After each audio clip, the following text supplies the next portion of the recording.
उत्तिष्ठोत्तिष्ठ गोविन्द उत्तिष्ठ गरुडध्वज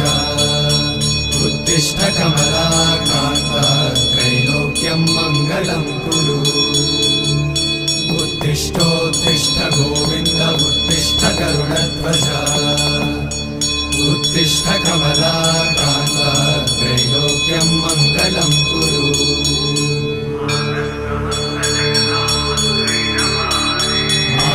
समस्त जगतां मधुकैटभारे वक्षो विहारिणि मनोहर दिव्यमूर्ते श्री स्वामी निश्चित जनप्रिय दानशीले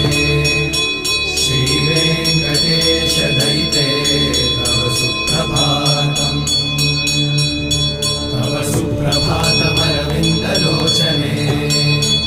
भवतु प्रसन्नमुखचन्द्रमण्डले विधिशङ्करेन्द्रवनिताभिरक्षिते वृषशैलनाथ